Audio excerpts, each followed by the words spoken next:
una especie de una especie de guerra. Termina ese enfrentamiento de guerra civil y asume Ramón Castillo.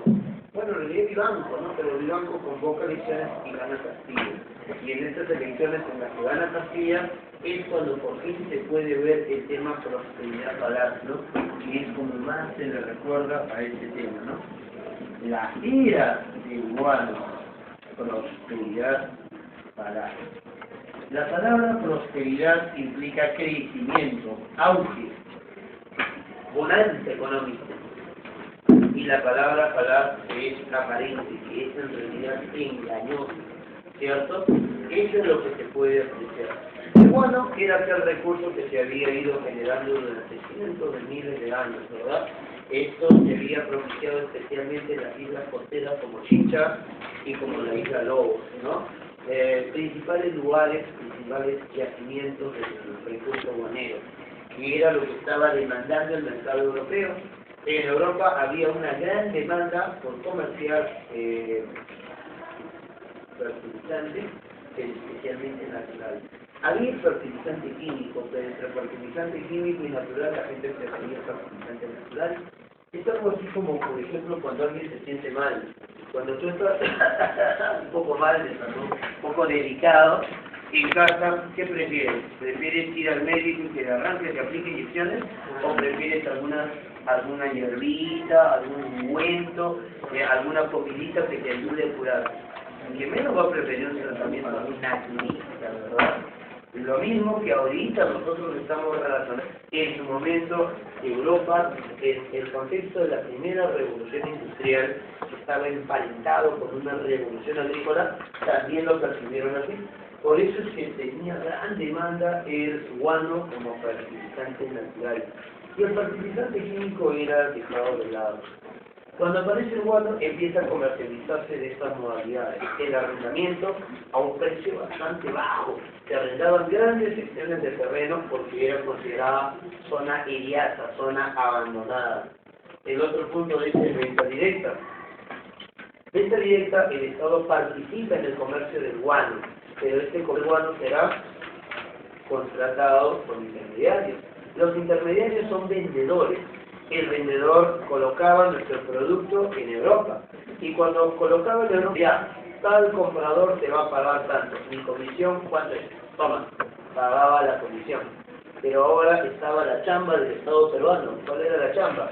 Que desde acá tenía que compilarlo, juntarlo, tenía que llevarlo a los puertos, de los puertos transportarlos a Europa y en Europa descargarlos y entregarle al comprador.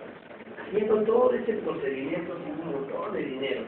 O sea, venta directa tampoco era lo más recomendable. Aparece entonces un consignatario que dice, yo me encargo de todo el proceso, ¿no? Yo me voy a encargar de venderlo en Europa, a cambio yo veré a qué precio lo vendo. Y me vendes a mí y yo lo revendo en Europa. Sonaba bien.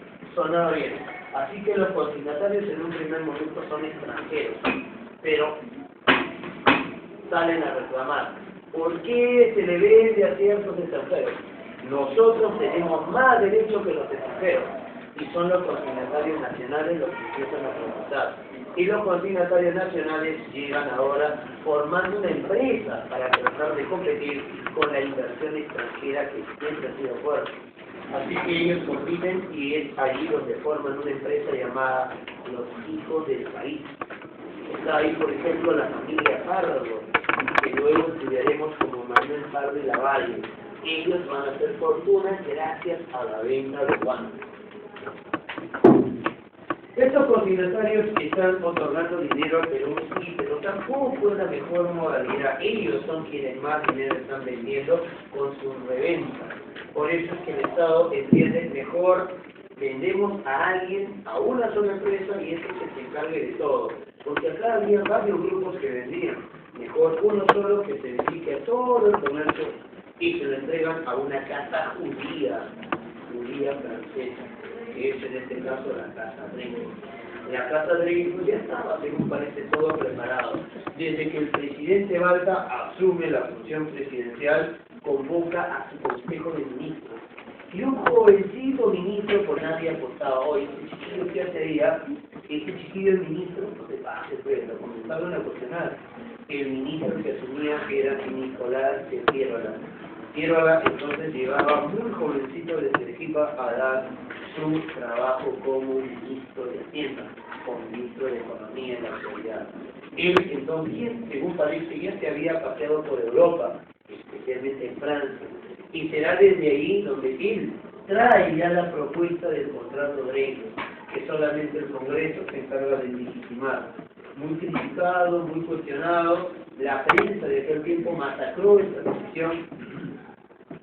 Claro está que la prensa estaba avalada por los multimillonarios de estas familias, así que finalmente de esta manera se logra solucionar y el Estado recibe mayor cantidad de dinero gracias al contrato de ellos.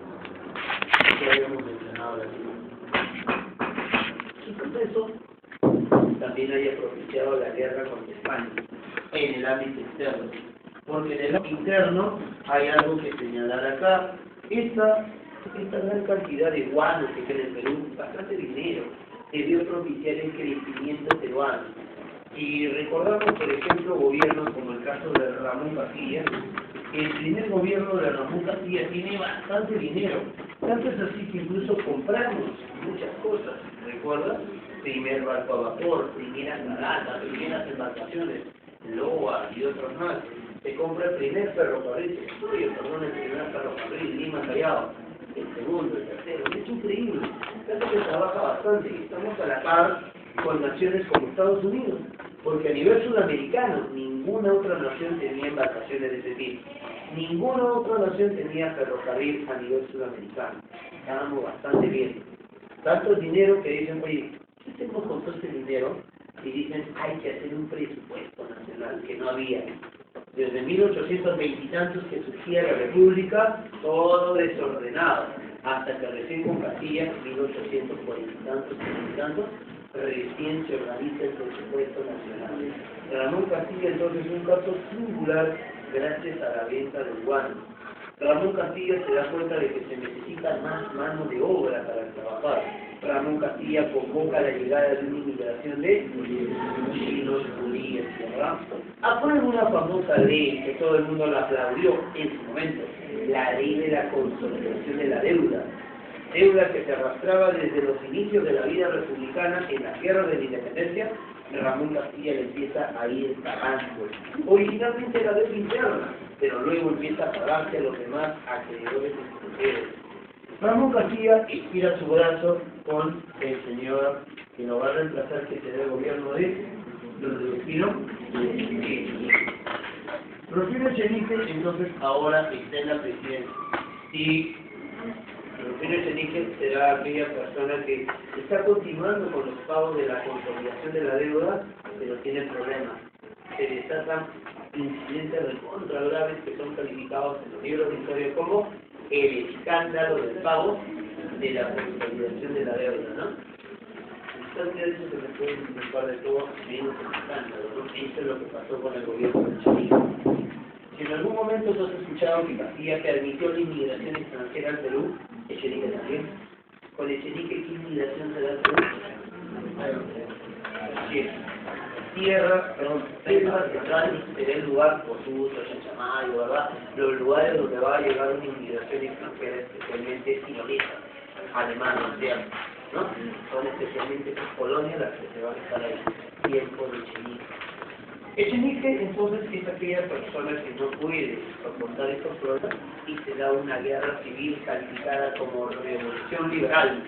Esta revolución liberal es su pata, Ramón Castilla, con quienes en algún momento de la manito habían peleado la guerra de independencia, ahora ellos están echándose, ¿no? Los enfrentamientos entonces terminan con la victoria de Castilla.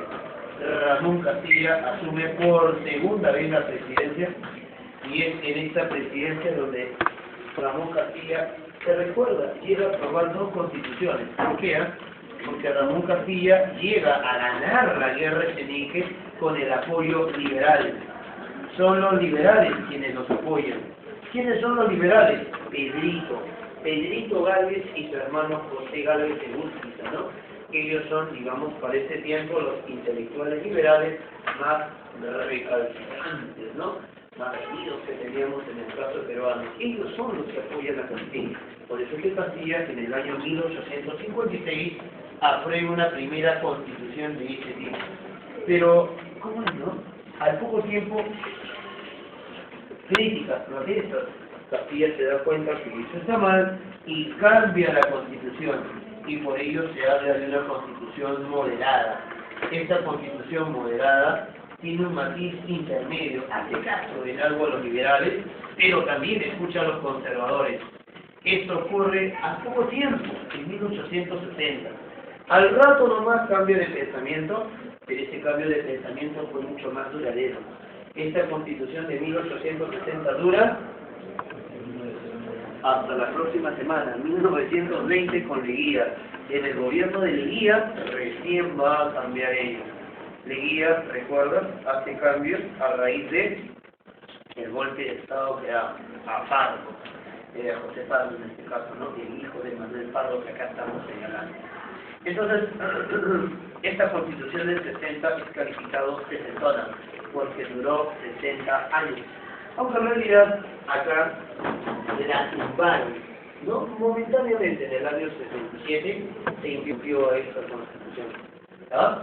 Ramón Castilla entonces es este ambivalente personaje que observamos acá. La guerra contra España se da por varias circunstancias, vamos señalando que algunas, ¿no? Por ejemplo, existía indudablemente una ambición de la reina de España, Isabel II, ¿verdad? Quien se daba cuenta quizás de que había perdido una administración colonial importantísima. Ahora tenía gran cantidad de recursos y ya no era parte de España. Quizás por ello intenta recuperarlo, pero no es directa la recuperación. Manda a una ICC, Expedición Científica Española. Esta expedición con referencia científica partió evidentemente de España, pasa por Sudamérica, da la vuelta, sube por el Océano Pacífico, está pasando por la Isla de Pascua, llega a las costas peruanas, pasa por Galápagos, Ecuador y sigue avanzando hacia Centroamérica. Y de pronto, media vuelta, retorna. ¿Qué estaba pasando en el caso peruano? En el caso peruano se había dado un incidente en Chiclayo, que en la hacienda Talambo, ¿verdad? Se había producido una especie de bronca de trabajadores. ¿Cómo es, no? En aquel tiempo, como teníamos dinero, muchos extranjeros venían al Perú, especialmente de España, que habían asentado en esta hacienda Talambo.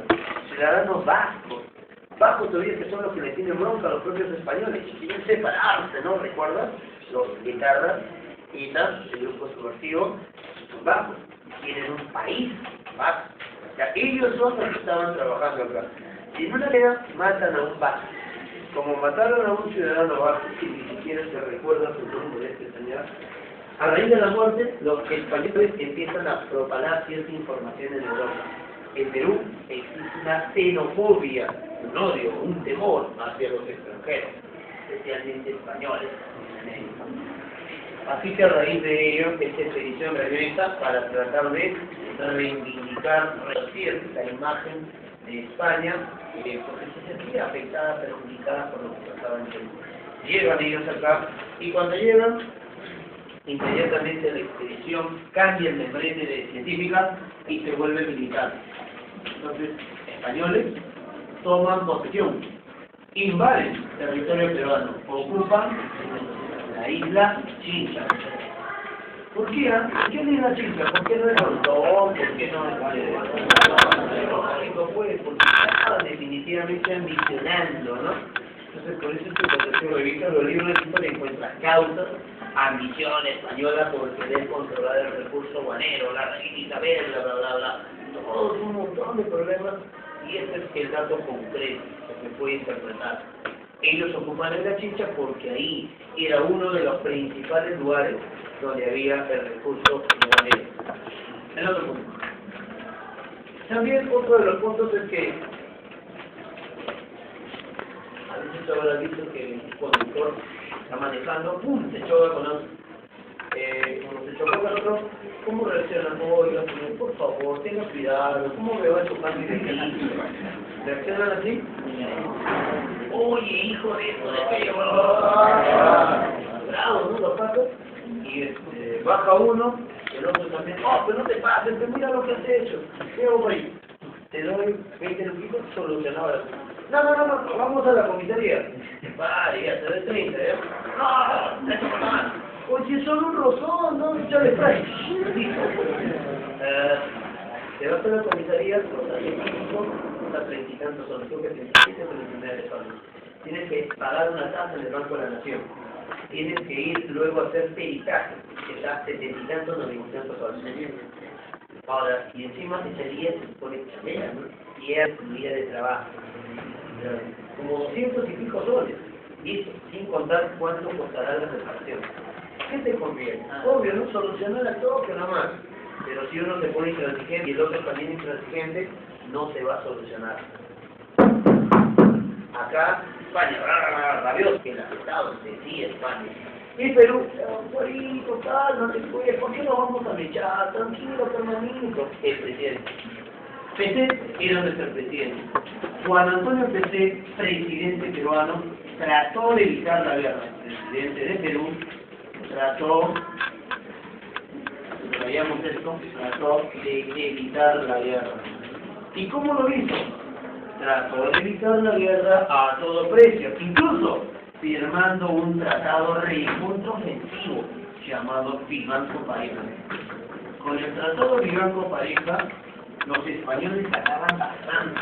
Por ejemplo, los españoles decían, yo quiero que me aceptes a mi comisario Regio. ¿Cómo es eso de comisario Regio? Pero tenía una connotación totalmente diferente. Si te parece visible, era más bien bastante líquido el asunto.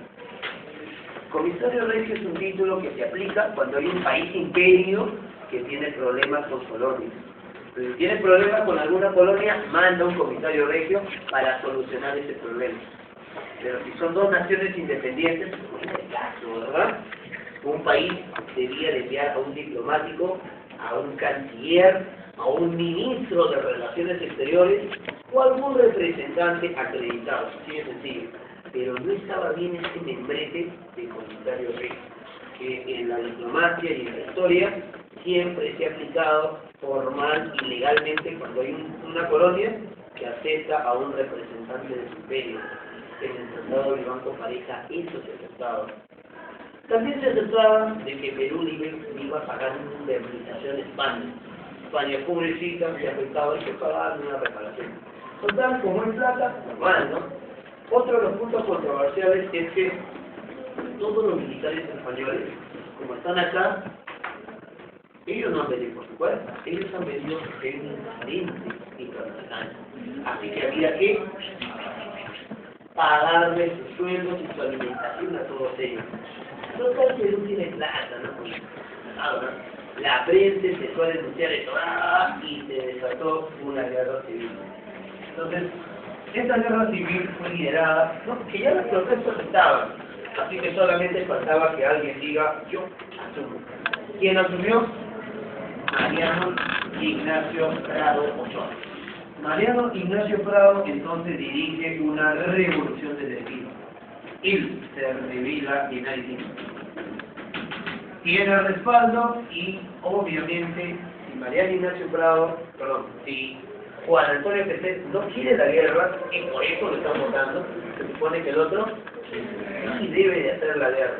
Mariano Ignacio Prado asume y al toque nomás convoca a un gabinete, el denominado Gabinete de los Talentos.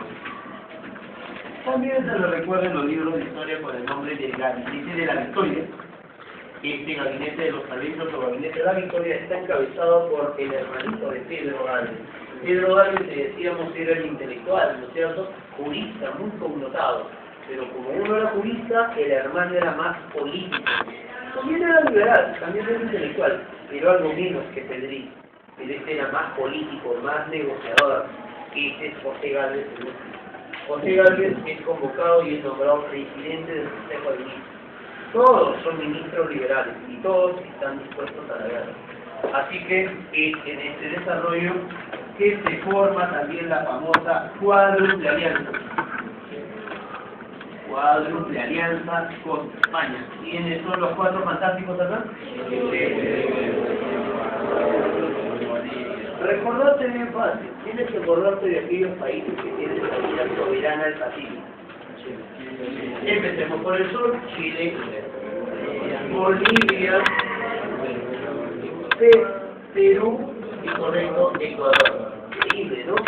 De la manito con Chile, de la manito con Ecuador, peleando contra el enemigo común. Bueno, en realidad quienes pararon la bronca fueron chilenos y peruanos. Bolivianos y ecuatorianos no participaron, ¿no? Firmaron, sí, yo te apoyo, causa, pero no, realmente no me echaron, ¿no? Algo así más o menos como también en la Confederación Perú-Boliviana. En la Confederación se forman las expediciones restauradoras. No son los argentinos los que la convocan, los argentinos declaran la guerra, ¿no? Pero en el papel, ¿no? Porque en la realidad argentinos no vinieron, ¿no? Los argentinos apoyaron, sí, mandaron presupuestos para precio de guerra, pero no me echaron. Los que me echaron fueron chilenos y peruanos contra los ejércitos de los argentinos, ¿no? Muy bien, la cuádruple alianza entonces arranca de esta manera. Una embarcación llamada la Covadonga de pronto desapareció. ¿Qué ocurrió? Magia, se teletransportó, ¿qué pasó? En medio de la oscuridad, en medio de la madrugada, chilenos y peruanos roban la Covadonga y los españoles, por favor, ¿qué pasó acá? ¡Oh, así me moría, ¿no? Nadie sabía qué había ocurrido, todos, es culpable. Y al final, seguro, ¿no? Habían varios encargados de guardar la embarcación y que finalmente no habían cumplido su papel. Así que alguien tenía que cumplir la responsabilidad. El comandante en general decidió suicidarse ante ese incidente que cómo lo iba a presentar en España, ¿no? Seguramente allá todos lo iban a masacrar, ¿no? Qué feo. Los españoles atados ordenan el bombardeo a Valparaíso. Bombardean Valparaíso. Valparaíso prácticamente destruida. Y ahora los españoles están tan pero tan confiados que amenazan quién es la próxima víctima. Así que ahora ellos están tan pero tan confiados que anuncian a quién van a atacar. Anuncian ataque al Callao. Vamos a atacar el Perú. Y todavía anuncian la fecha. Prepárate para los problemas que va a haber este tema. Tal día te voy a atacar. Increíble, ¿no? Tan soberbia de los españoles que estaban dispuestos a ganarlo. Y en verdad, si hubieran cumplido ellos, los iban a masacrar. Menos mal que España pospuso el ataque un día más. La fecha original era 1 de mayo, pero ellos lo posponen para el 2 de mayo. ¡Qué suerte para el Perú! Porque en esas 24 horas hay una famosa anécdota en el Callao. Surge el famoso Cañón del Pueblo. En solo una noche lo armaron. Llegó el cañón y dijo, ¡oye, toca! Mujeres, niños, todo el mundo, toma. Todo el mundo chambeando en la instalación de un cañón que tiene una plataforma semicircular como para atacar en diferentes flancos. Todo eso se armó en una noche, gracias al día que nos conquistó España. Terminó otra humillación. José Galvez Urquiza participa desde la Torre de la Merced. Y desde la Torre de la Merced muere trágicamente, ¿no? En un estallido. Hay versiones que dicen que en realidad fueron los españoles los que cañonearon y destruyeron la Torre de la Merced. Pero generalmente se menciona el detalle de que fue un error. ¿Estaban ahí? José Galvez, tú revisas en los libros de historia, dice el coronel José Galvez. Y no era coronel, era civil. Que era un intelectual liberal, estamos señalando, ¿verdad? Pero de pronto, a raíz de la guerra, nos convocan gabinete, vale, vas a dirigir la guerra, así que tú, le pones tu valor, ahora eres coronel, vete al coronel. No tenía formación militar castrense, ¿no? Así que un error gravísimo, ¿no? Desde la Torre de la Merced, ¿cómo vas dirigiendo? Ya tú, recarga, cañonea, cae una mecha encendida y la pólvora que estaba por todas partes, se va al almacén de toda la pólvora, estalla la Torre de la Merced de cemento, ¿no? Así absurda, tonta. Incongruentemente muere José Galvez Perú. Pero a pesar de ello, los españoles son derrotados. Como a las 4 de la tarde, los españoles, como un cerrito, ¿no? Con la cola entre las tierras, lamiéndose las heridas, se retiran los españoles a las islas del Frontón y las demás islas aledañas del Callao. Ahí empiezan a hacer sus reparaciones de plantaciones y el día 9 y 11 de mayo se alejan del Perú definitivamente. Esto obviamente fue muy saludado en el Perú. Esto es considerado entonces como una segunda guerra contra España. Fue en todo caso la consolidación total de la independencia, ¿no? De esta manera entonces hay éxito para el Perú, éxito peruano. Aunque por cierto, los españoles siempre consideran que no han perdido ese enfrentamiento. En España ellos tienen su versión sobre este tema. Ellos consideran que nunca fueron derrotados. Pero a ellos se les da, ¿no? Lo cual quiere decir que sí fueron derrotados. ¿Por qué lo pospusieron? También recordar que el 2 de mayo en HO, ¿qué es lo que ocurre? En Madrid, fiesta nacional. En Madrid celebran el 2 de mayo, creo que de 1812, 13, 14, se mechan contra las fuerzas de Napoleón Bonaparte que habían invadido su territorio. Por eso cada 2 de mayo es una fiesta nacional. Por eso pospusieron de 1 de mayo a 2 de mayo, porque querían que sea una doble celebración. El día, claro, expulsaron a los franceses de Napoleón y el día que recuperaron una importante colonia, ¿no? Qué pena que no lograron. El otro punto que decíamos, en 1867 se aprueba una nueva constitución. Esta nueva constitución tenía un objetivo. Ese objetivo era, ¿cuál? El objetivo, buscar la reelección presidencial, la reelección de Ignacio Prado. Pero obviamente la gente no lo aceptó y obviamente fue destituido finalmente, ¿no? Fue destituido y su constitución fue anulada y se retornó a la constitución del 70. Ahora quien asume la presidencia será M. Balta. José Balta llega a la presidencia y cuando Balta llega a la presidencia, él ya tiene un proyecto. Y el proyecto que estaba de moda para ese tiempo eran los ferrocarriles. Por eso se contrata al brigacho Henry May. Henry May llega y con él se desarrolla la famosa era de los ferrocarriles. No solo recordamos eso, ¿verdad? También se recuerda que él ordenó derrumbar las murallas de Lima. Lima, tan al igual que las ciudades feudales europeas, estaba amurallada. Así que esto propició el derrumbamiento de las murallas. Seguramente se derrumbó porque no había presupuesto antes, ¿no? En la cárcel ahora derribar las murallas de Lima. ¿Por qué estaba amurallada? Porque antes habían ataques de piratas, corsarios, filibusteros y también negros choros, ¿no? Eran los negros y marrones, ¿no? ¿Se acuerdan que negros y marrones del negro escapado? Que vivían a las afueras de Lima y cada cierto tiempo decían en marcha y venían y saqueaban la ciudad. Eso era normal, ¿no? Pues, entonces, primer militarismo lo tenemos de esa manera, ¿no? José Balta convoca elecciones, ¿no?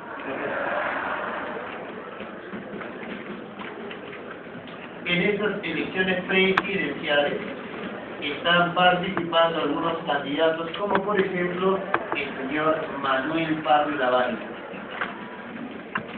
Manuel Pardo, que habíamos señalado, provenía de una familia que había acumulado riqueza gracias a la venta de guano. Otro personaje es un milico. Tenés un milico que está por Roche todavía. Rufino Echenique. Tienes estos dos candidatos. ¿Por quién vas a votar? ¿Por aquel que está por Roche o aquel que aparentemente está bien? Era ganado quién iba a ganar. Así que Manuel Pardo Lavalle se impone. Como él ganó, él todavía no ha tenido la presidencia, pero ganó la presidencia. Como él ganó la presidencia, ahora el siguiente dato es que contra él hay una rebelión. La rebelión está dirigida por algunos militares que no quieren que Pardo asuma la presidencia. La rebelión es de ciertos coroneles. Y mira qué curioso, estos coroneles para remate son hermanitos. ¿Quiénes son? Los hermanos Claro, no va a ser bien, ¿no es cierto? Claro, los hermanos Gutiérrez. Entonces los hermanos Gutiérrez se rebelan. ¿Cuál habrá sido el argumento? Porque no fueron solamente los 4 que se rebelaron, Tomás, Marcelino, Marceliano, Silvestre, sino que más gente se pegó, más milicos la apoyaron. ¿Por qué? ¿Qué habían anunciado Pardo y su gente que le incomodó sobremanera a los Gutiérrez y muchos más lo apoyaron por esa razón? ¿Cuál creen que fue el argumento de Pardo? Pardo, entre los varios puntos de su discurso, señalaba el recorte del presupuesto militar. ¿Eso es bueno o malo? Bueno, civil. Más lo tiene militar, obviamente. Iban a ganar menos, sus sueldos iban a chocar contra ellos. Además, el armamento ya no se iba a renovar, los beneficios y todas las policías que tienen muchos militares y policías iban a terminar acá. Así que obviamente eso no le convenía al grupo militar, por eso es que se rebelan, especialmente por el recorte presupuestario. Esa será una de las causas fundamentales que empuja a que se produzca esta rebelión de los coroneles Gutiérrez. Como se produce esta rebelión, capturan al presidente. Siguiente dato entonces, Balta secuestrado. Pero no solamente lo secuestran a Balta, en un confuso incidente, Balta termina siendo fusilado. Esto exaspera a las multitudes. Las multitudes salen en mancha y terminan haciendo una panada. Terminan matando a varios de estos líderes de la rebelión. Y una vez que terminan siendo muchos de ellos ajusticiados, ahora terminan cuerpos inertes, terminan siendo colgados de las vigas de la Catedral de Lima. Cuerpos, entonces, colgados en la Catedral de Lima. ¿Sí te acuerdas cuál fue el final del señor Benito Mussolini? Benito Mussolini fue el fascista que constituyó un grupito llamado los islamistas negros. Mi ideología, que no tengo ideología. ¿Qué es el de contra rayado, no? Después compararnos de escuchar, así de loco, ¿no? El pueblo italiano, el contra molesto contra sus caudillos, terminaron también matando los golpes. Y una vez que lo mataron a golpes, la multitud, igual que acá, seguía enardecida, seguía con sed de descanso, lo sacaron, muerto ya. Benito Mussolini termina siendo colgado de los pies, igual que un pollo, así lo colgaron a Benito Mussolini. Su cuerpo estaba sin vida, pero igual lo colgaron de esa manera. En el caso de los coroneles Gutiérrez también, los cuerpos ya sin vida, la multitud de no colgarlas, fueron, como quien dice, ahorcados, no sé, fueron muertos.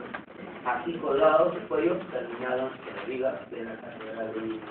Por fin, se puede dar que el gobierno militar, el gobierno civil de Manuel Pardo y Lavalle. Entonces, anotamos por acá, Pardo y Lavalle. Manuel Pardo tenía bastante cercanía con los civiles, pero Manuel Pardo sabe bien que hay problemas, que esos problemas pueden hacerse regredirse en la historia. Por eso es que de Pardo se recuerdan algunos datos concretos, como por ejemplo de Pardo se recuerda la famosa ley del estanco de David. A ver. ¿Ya? Historia ¿cierto?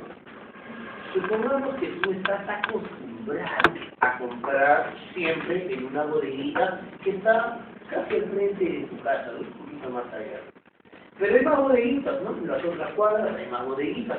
Pero tú ya estás acostumbrado a comprar ahí. Estás cerca, te dan precios accesibles, atención agradable, ¿cierto? Pero tú siempre vas a la bodeguita. Pero resulta que un día tú vas a la bodeguita y la bodeguita está cerrada. Que vas caminando más allá, 2 cuadras más allá, a la otra bodeguita a comprar. Luego retornas y normal, ¿no? Día siguiente, otra vez la bodeguita cerrada. Medio renegando, te vas 2 cuadras más allá, compras en la bodeguita y retornas. Y encuentras que la bodeguita ya está abierta. sigue renegando.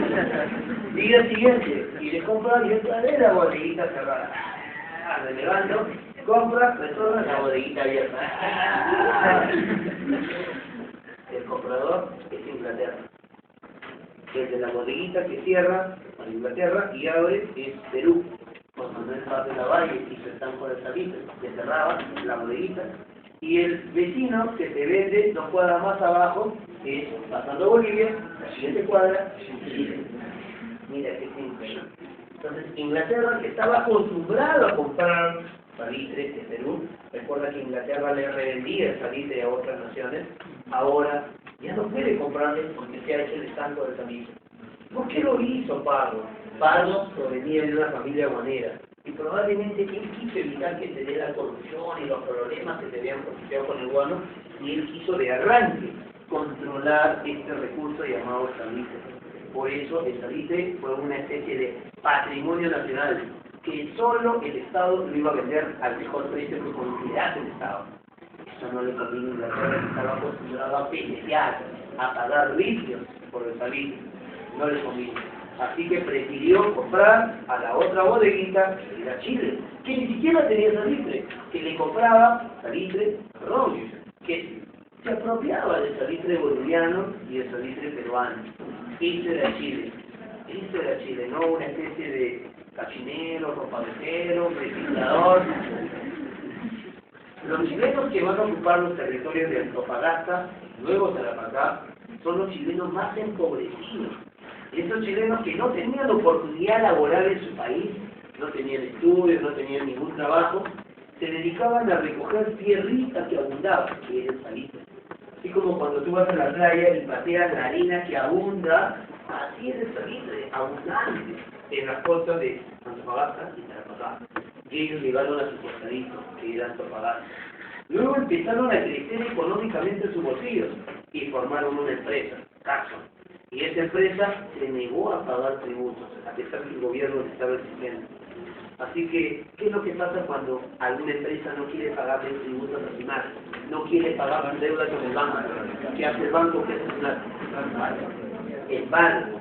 Pero en términos estatales se llama expropiación. Así que es lo mismo, ordenó expropiar la empresa chilena del territorio boliviano. ¿Y qué hicieron los bolivianos? Los bolivianos decidieron declarar la guerra a Chile porque Chile se había negado a pagar los impuestos. La ley del estanco de salitre, entonces, es uno de esos puntos controversiales. Pero de pronto se ve esa razón de la guerra. ¿Por qué? Porque Manuel Pardo, mientras que Chile, para los problemas limítrofes, compraba armamento. Chile invertía en educación militar, mandaba a sus altos mandos militares a estudiar en Inglaterra sobre estrategias militares. Eso hacía Chile como política de buena vecindad. En cambio Perú, con Pardo, ¿qué hacía? Hacía la firma de un tratado defensivo. Este tratado defensivo, ¿con quién lo suscribía? ¿Recuerdan? Tratado defensivo. Chita para acá, chita para acá. Con Bolivia, correcto. Pero no es el único, sino que también con Argentina, che. Bolivia, como dirían los adolescentes, a nada. Bolivia absolutamente nada tenía que perder, pero tenía muchísimo que ganar. Por eso es que Bolivia, de arranque nomás, sí, ¿dónde firmo, chocherita? Al toque aceptó este tratado. Argentina,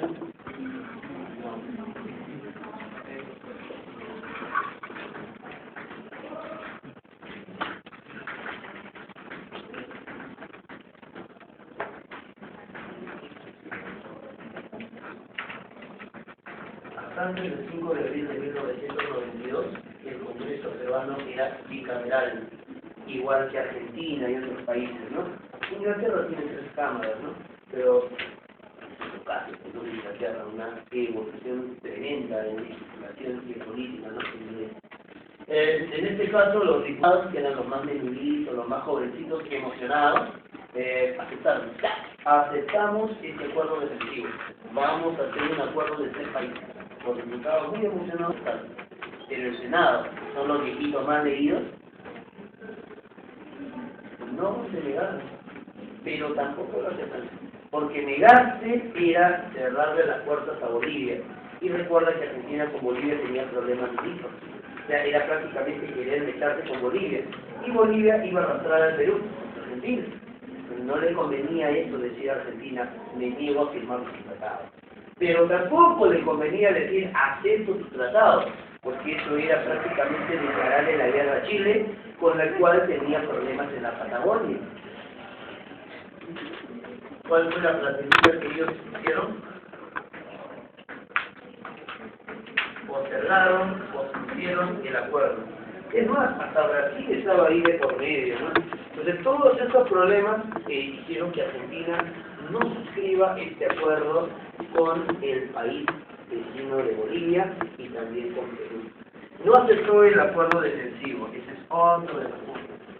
También se recuerda que con Pardo se dan otros incidentes. Por ejemplo, en política interna habían problemas.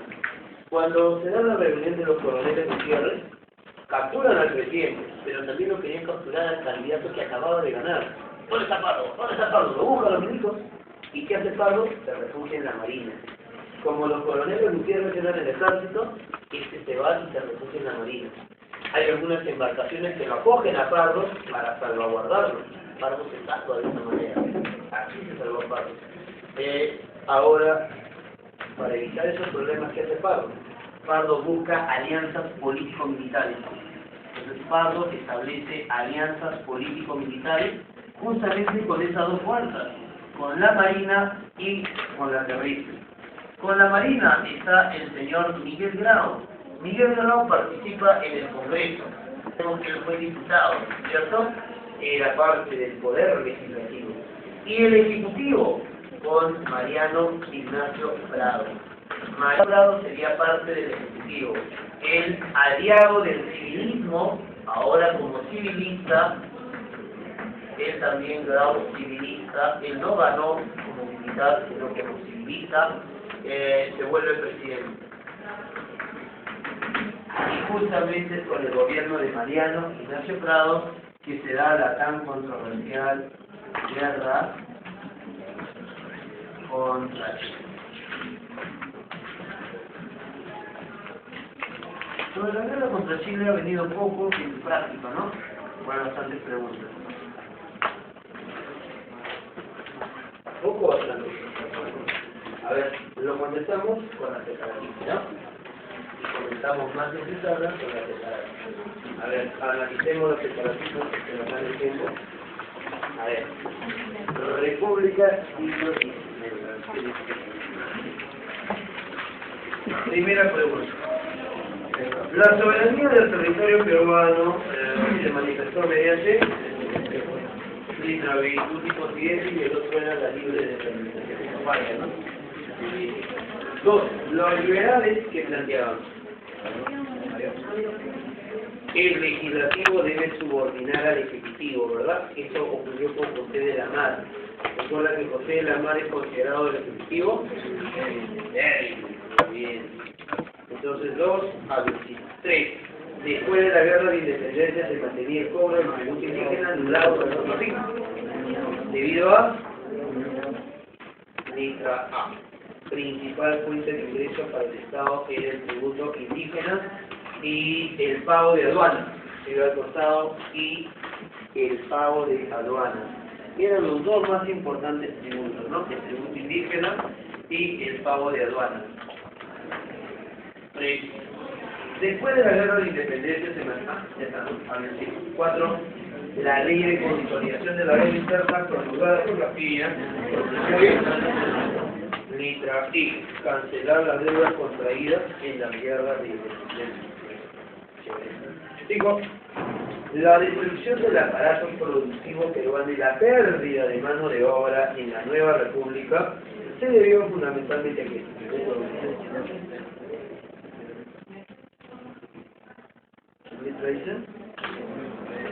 la guerra de independencia, no más o menos. Las guerras de independencia no fueron tan devastadoras, la guerra contra Chile fue devastadora. Por eso es que después de la guerra contra Chile, ¿qué periodo sigue? La reconstrucción. una devastación de la guerra con Chile. La guerra de independencia, no tanto. Son pocos los enfrentamientos. Con Reni que se mecha en la Sierra Central, en Junín, tiene la batalla de Junín que se da en agosto, y tienes la batalla de Cucho en diciembre. ¿Qué otro enfrentamiento? La rebeldía. En verdad no fue tan devastadora como para decir que nos destruyó. ¿Sí? Clave correcta no es la letra B. La falta de inversión extranjera.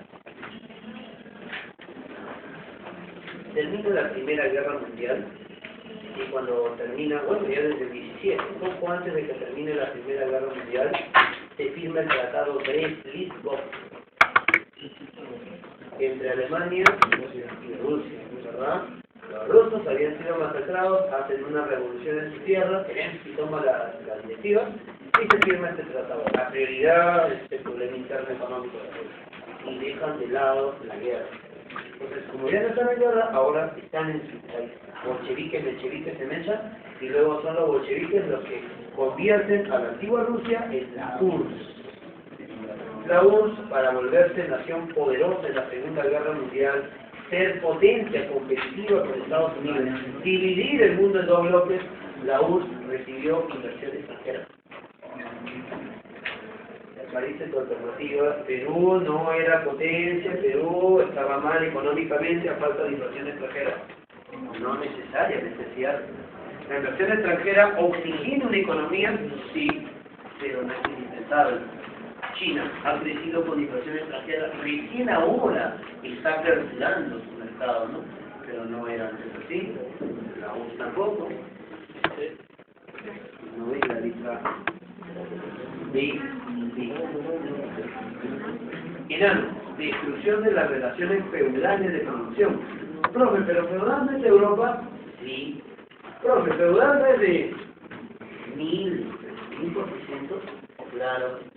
Eso que había ocurrido en Europa, acá recién estaba llegando. ¿Se acuerdan? ¿Cómo era la relación feudal? Había un señor hacendado que tenía, claro, sus diagonales, que estaban a cargo del mayorazgo, ¿no? Ellos eran los que dirigían toda la tierra. El hacendado, ¿dónde estaría? En Europa, paseándose, pero tenía su diagonal a cargo de todo, ¿verdad? Ya, eso que estaba pasando acá en el Perú era lo que había ocurrido en Europa feudal, donde había un caballero, un noble, un señor feudal que hacía cierto vasallaje a un rey. Pagaba su peso, le peleaba a él y todo lo demás. Eso que ocurría allá y que tenía sus vasallos, eso recién llegaba acá en la época colonial y en los inicios de la vida republicana. Clave correcta, efectivamente, letra E. Destrucción de las relaciones feudales de producción. Producción se refiere a vivir. Una pregunta muy dialéctica, muy izquierda. 6. La rebelión de los indios cristianos de Ayacucho tuvo como causa principal ¿le despojaron sus tierras? No, eran asentados, sí, pero José de la Mar no le despojó sus tierras. Esto ocurrió en el gobierno de José de la Mar. ¿Clave correcta? Pago del tributo indígena. Ellos no eran cualquier tipo de indios, no eran indios del montón. Los que dirigieron la rebelión de indios iquichanos eran los indios descendientes de los antiguos caciques. Clave correcta, letra A. Ellos buscaban la restauración del virreinato porque ya estaban acostumbrados a ello, ¿no? Costumbre era lo que mencionaban las autoridades o alcaldes de indios, ¿no? 6, letra A. 7. El sistema bicameral del poder legislativo establecido en la Constitución del 28 manifestó la influencia de los Estados Unidos. Estados Unidos influye fuerte en las constituciones, ¿no? Se habla bastante, ¿no?, de los derechos fundamentales de las personas y todo lo demás, ¿no? Constitución de Estados Unidos. 8. En el Congreso de Tacna,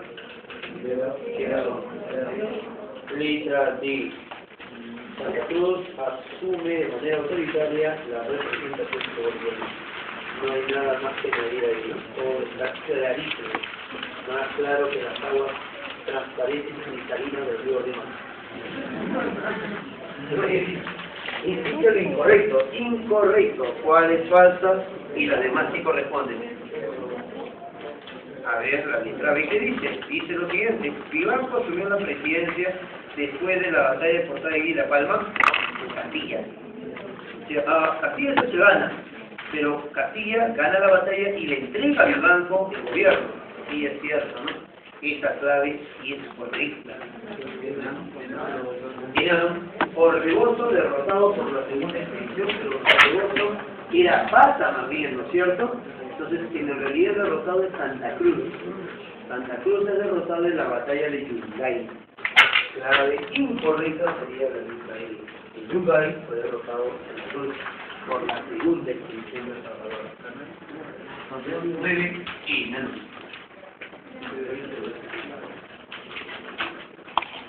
¿Ya? 9 y 10.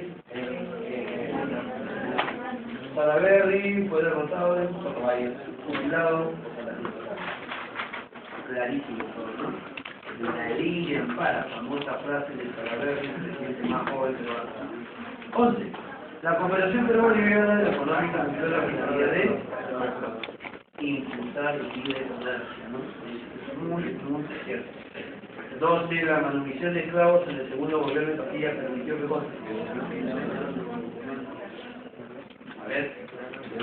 permitió la inmigración de los judíos, o sea, primero damos la libertad a los negros y de ahí llegan los chinos. No fue así. Primero llegan los chinos en Castilla y en plena guerra civil entre Echenique y Castilla recién se da la libertad o la manumisión de los esclavos negros, ¿no? Primero los judíos, de ahí recién la manumisión de los esclavos. Esta alternativa no corresponde. Dedo, capitalizar a los hacendados esclavistas, cierto, porque la libertad de los esclavos no fue gratuita, fue onerosa, ¿no? Se le pagó hasta el último centavo a todos aquellos que tenían su negrita. Todo el hacendado decía, yo tengo un par de samos, ya, lo presentaba, y a cambio de la libertad de esos esclavos le pagaban al hacendado. O sea, eso permitió que haya cobro de dinero para el hacendado, no para el negrito, sino para el hacendado, para el amigo, el dueño de los negritos, ¿no? Entonces, eso, respuesta correcta, permitió capitalizar. Recuerda que el dinero es solo dinero, a no ser que se vuelva capital cuando está generando más dinero, ¿no? Eso te va a generar tu maestro de economía, ¿no? ¿De economía? Oye, gran trayectoria de nuestro país, que viene con un libro, termine solo para hacer de la carrera. Hoy para el bien, ocupado. 12, letra B, entonces. 13, la historiografía peruana denominó revolución liberal a... No cabe duda, la guerra civil entre Castilla y México, ¿no? ¿Por qué revolución liberal? Hemos dicho que apoyaron Pedro Gálvez y los demás liberales. 14. La acción decisiva que procuró el gobierno para emancipar el tesoro de las maniobras de los agiotistas. ¿Son agiotistas? Respuesta, país entre paréntesis. Especuladores de precios de guano, que además de costosas, minaban, destruían la soberanía del Estado. ¿Qué hizo el Estado para destruir a estos cocinatarios? Traducción. Letra C, la firma del contrato Dreyfus, ¿no? Allá por el año 19. 15. El gran proyecto de inversión pública en el Perú del siglo XIX fue dirigido a... En la pregunta 15 subraya gran proyecto. Eso no quiere decir que se hizo realmente, pero sí que se conectó.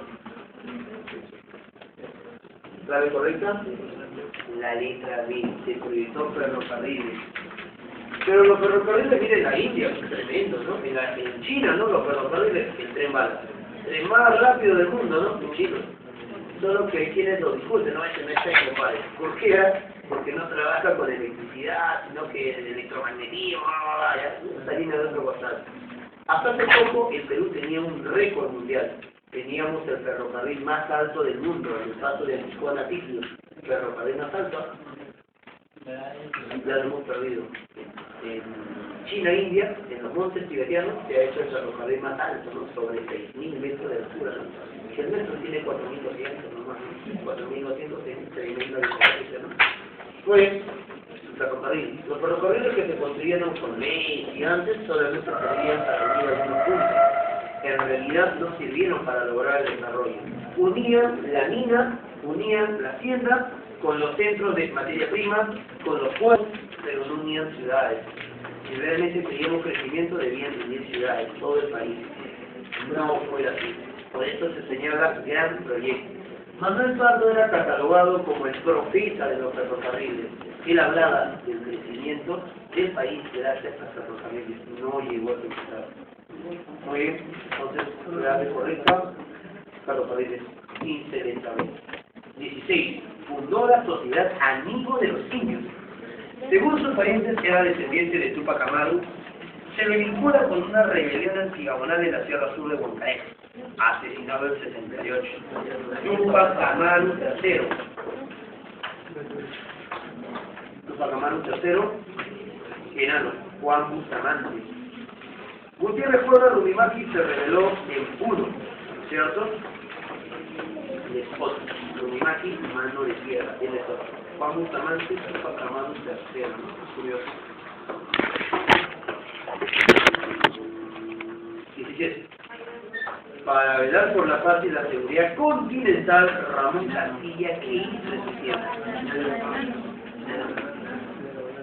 Enano convoca el primer congreso americanista. ¿Qué había pasado? Ecuador. En Ecuador había estado un señor llamado Juan José Flores. Y Juan José Flores, mandatario, había convocado a los ingleses y otras monarquías para darle territorio y que se establezca una colonia en Ecuador, que se vuelva un país monarquista. O sea, era una amenaza de que las monarquías europeas iban a invadir el territorio sudamericano. Y acá cerquita, Ecuador. En cualquier momento podían retomar el Perú. Entonces, por esa razón es que él convoca a un congreso americanista, integración de América contra la amenaza monarquista. Esa fue la idea de este primer congreso americanista, ¿no? De tiempo de siglo. 18. El comercio internacional peruano propició en el Perú el desarrollo de... No hay discusión alguna, ¿verdad? Letra C, burguesía intermediaria. Aunque en realidad eso de burguesía creo que es bastante, ¿no? Para decir a una marca de guanos, ¿no? Los guaneros son los que acá se les está catalogando como burguesía, que era bastante remota, incipiente, chafa, ¿no? Burguesía, recuerden, aquella que empujó a la creación de la Revolución Francesa. Los burgueses, allá en Europa, especialmente en Francia, no tenían poder político, tenían gran poder económico, financiaban a los reyes, pagaban guerras, pero a pesar de ello no tenían poder político. Esta burguesía es la que invirtió en la revolución para que luego puedan recuperar lo suyo, cuando se tumben a los nobles y el pueblo. Y ellos asumieron el control político, ¿verdad? Ellos son los que dirigen revoluciones liberales en 1830, 35, ¿no? Esta burguesía europea no era esta, ¿no? Pero algo de burguesía tenían porque ellos mandaban a sus hijos a estudiar a Europa. Quizás por ahí, ¿no? Algo de liberales aprendieron, ¿no? Pero realmente nunca hubo un proyecto realmente nacional. Ya te estamos señalando los errores de Pardo, ¿no? Mientras que Chile se armaba hasta los dientes, Pardo buscaba bajar más bien el presupuesto militar, ¿no? No era la tendencia europea, no era la tendencia. Pardo era un liberal, pero a pesar de ser liberal, daba una ley totalmente conservadora. Están por el salitre. Prohibimos el libre comercio del salitre. Es una ley conservadora. Él mismo se traicionaba. Solito se hacía jalaquín. Muy bien, entonces, burguesía intermediaria, burguesía 18 letras. 19. Concluida la guerra contra España. A los veteranos y oficiales de la guerra se les dio el título de... La correcta la letra. Es como que... Profe, muy rebuscada la pregunta, profe, muy memorista. San Marcos en cierta oportunidad preguntó lo siguiente: ¿qué título se le otorgó a los 13 de la isla del Cairo? Claro, le dice la clave: caballero de la capa y escuela dorada. A Bartolomé Ruiz se le llamó piloto mayor del mar del sur. ¿Qué tal en diferentes, no? O sea, todo para ellos, ¿no? San Marcos se lo preguntó una vez. La gente dijo, su tierra inmortal esta pregunta, ¿no? En este caso sería la clave correcta en ambos, benemérito de la patria, ¿no? El título que se le dio a todos aquellos que habían participado en el éxito del famoso enfrentamiento del 2 de mayo de 1866. Sigamos. 20. En 1874, un escuadrón español tomó por la fuerza la isla Chincha. Posteriormente se realizaron varias acciones antinacionales. El movimiento de resistencia fue liderado por Mariano Ignacio, letra B, Mariano Ignacio Prado Ochoa.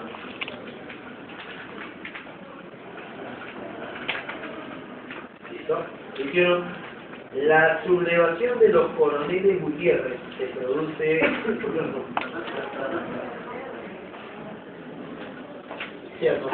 Para evitar el ascenso al poder de Manuel Pardo y Lavalle. 22.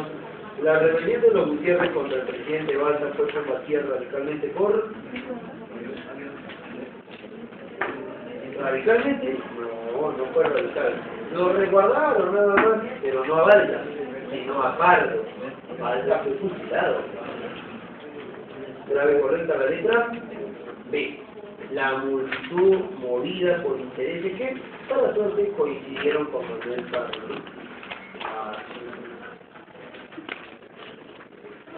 23. La temática central de la entrevista entre el almirante francés Abad Duque titular del chileno va a quedar un silencio 90.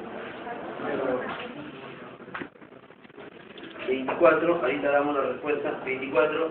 La historiografía peruana, boliviana y chilena. O sea, de parte de Perú hay una versión de la historia. Por parte de Bolivia hay una versión boliviana de la historia. Por parte de Chile hay una versión chilena de la historia. ¿Has escuchado hablar de Vicuña Maquena? Él es un historiador chileno. Él cita justamente su versión de cómo fue el caso de la guerra contra Chile, ¿no? Acá tenemos, acá en el caso peruano tenemos pues, obviamente a Seguro, de Gusto, ¿no? Tenemos a Jorge Basade, ¿no? Entre otros que dan el enfoque, ¿no? La historiografía peruana presenta diferentes enfoques respecto a las causas que generaron la guerra de 1869. Es así que según los chilenos, subrayalo, según los chilenos, la causa principal que desencadenó la guerra, ¿cuál? Ahorita la vamos a explicar. A ver, quitar. ¿Tiempo? Estamos. La guerra contra Chile, vamos a dividir en 3 grandes bloques. Un gran bloque es la campaña marítima. Profesiones marítimas, la otra será terrestre. Claro que sí. Campaña terrestre. Campañita. Y la campaña terrestre subida la vamos a subdividir en resistencia. ¿No? Profe, pero la resistencia también es parte de lo terrestre. Sí, pero para efectos tales, para que se pueda entender más huevito, más facilito, lo vamos a separar. ¿No? No es usual, pero lo vamos a separar. En el caso de la campaña marítima, los chilenos primero hacen la campaña marítima antes de la terrestre, porque era la única manera de unir todos estos territorios. No existía carretera panamericana, no había vías férreas que unan todos estos territorios. Así que la única manera era por el mar. El mar era algo totalmente estratégico. Por eso es que los chilenos primero buscan el mar. Una vez que los chilenos... Chile se posesionó del mar, recuerdan los enfrentamientos, combate de Iquique, combate de Andromo, Chipana y otro más. Entonces, en estos enfrentamientos, finalmente en Andromo, sucumben nuestras principales embarcaciones son llevadas como trofeos de guerra a Chile. Ahora los chilenos por fin pueden desembarcar en el puerto que le da la gana. Entonces Chile se posesiona del mar. Un primer momento. Un segundo momento en el cual Chile tiene que volver a posesionarse del mar es luego de la campaña terrestre, o mejor dicho, en plena campaña terrestre. ¿Qué pasa en plena campaña terrestre? Los chilenos primero atacan todo el sur, hacen una campaña en el sur. ¿Por qué primero atacan el sur? Porque en el sur estaba Tarapacá, y Tarapacá, recuerda, era la fuente de ingresos económicos para el Perú. Fuentes económicas estaban ahí. Era el tema salitre. Por eso es que los chilenos primeritos atacan el sur. De ahí se abalanzan sobre Lima. Cuando se abalanzan sobre Lima, ellos llegan primero a Curayacu, Chilca, Lurín. Serán los lugares que ellos van a tomar como posición. De ahí se abalanzan sobre San Juan. De San Juan se abalanzan sobre Miraflores. Después de Miraflores, los chilenos recién vienen a Lima. Cáceres participó ahí, Miguel Iglesias participó ahí. Señores, mientras esto está ocurriendo, mientras está dando en paralelo la resistencia, están embarcaciones chilenas siendo destruidas. Vuelan navíos chilenos. ¿Dónde? En Chancay, por ejemplo. En Chancay los chilenos observan lanchas lujosas. O qué bacana, quiero esa lancha, dicen los milicos, los marinos chilenos. Así que todo lo que está ahí, carguen a nuestra embarcación y esa lancha la arrastramos. Nos la llevamos a Chile como trofeo de guerra. O sea, ya estaban cargando, ya habían saqueado la ciudad, ya estaban contentos, ¿no? Pero y esa lancha también se la llevan. Pudieron dejarla, pero recontra en los patas, comienzan a cargar todo. Y habían colocado explosivos, pero al contrapeso. Entonces, cuando estaba el peso, estaba aplastado el dispositivo. Y cuando perdía el peso, el dispositivo se iba levantando y al levantarse, se activaba la bomba. Los chilenos terminan de cargar y la bomba de pronto estalla y con ella vuelan sus embarcaciones que estaban laterales. Los chilenos estaban siendo destruidos. Por esta razón es que ahora los chilenos envían a Patricio Lynch.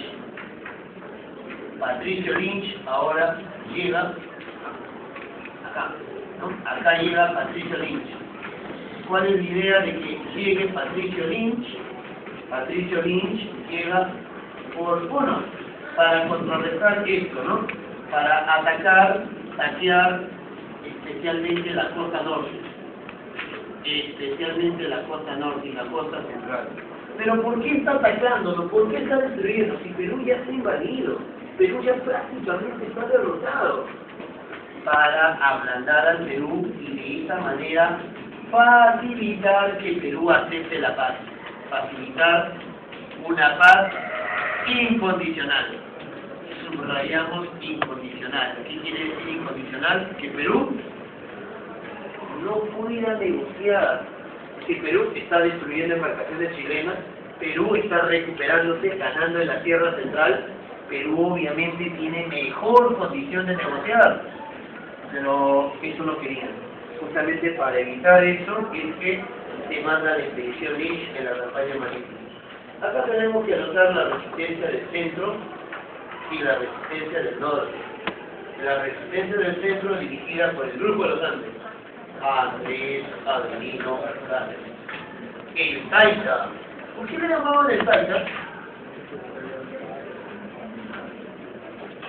Es una especie de gallo, ¿no? Blanco, grandazo, un ochentinando, blancón, barbado, ojo verde, crespo. Y hablaba quechua. Increíble. Entonces, él es llamado Taita porque él era quechuista. Él desde pequeño fue criado por, ¿cómo sería la palabra? Matronas, campesinas, que eran indios, porque lo criaron a él. Seguro sus papás, su mamá salían en otra nota. Y fue criado por indios. Y así es como él aprende como lengua materna el quechua. donde otros milicos habían ido a buscar respaldo en la sierra ni caso le hizo. Es la Lima, es gente extranjera, italianos, quienes apoyan justamente a los peruanos cuando los chilenos llegan a Lima. Pero en la sierra, Cáceres saltó que con poca gente. La campaña del norte, dirigido por Miguel Iglesias, tiene la batalla de San Pablo como una de sus principales acciones de historia. Muy bien, retomemos las preguntas. 22, 23. Alberto Petituar está acá. Cuando están tomando Lima, los chilenos están quemando casi toda Lima. Así que Petituar requiere orden. Basta de soldadesca. ¿Qué significa soldadesca? Término despectivo. Soldadescos son un grupo de militares que actúan de manera desordenada, como le da la gana. No siguen las órdenes del alto mando militar. Esta es la razón por la cual Petituar plantea ello. Letra C. Ocupación pacífica, ocupación ordenada de Lima. Respetar los cánones de guerra, ¿no? 23. C. 24. La historiografía peruana-boliviana, versión chilena, ¿cuál es? Que Perú y Bolivia no respetaban los acuerdos diplomáticos. Letra C. 25. El grito de la hacienda Montán, protagonizado por Miguel Iglesias, tiene como significado C. Reconocer la derrota y entregar territorio a Chile, pero a cambio de la paz. Pobre Miguel Iglesias, ¿no? Miguel Iglesias vio en la batalla de Miraflores morir a su hijo. 26. Al fallecer Morales Bermúdez, Reconstrucción Nacional. Morales Bermúdez, curiosamente, la presidencia le fue encargado a Justiniano Borgoño. Justiniano Borgoño era el segundo vicepresidente. El primer vicepresidente era Federico Alejandrino del Solar. ¿Por qué le encargan a él y no a Federico Alejandrino del Solar?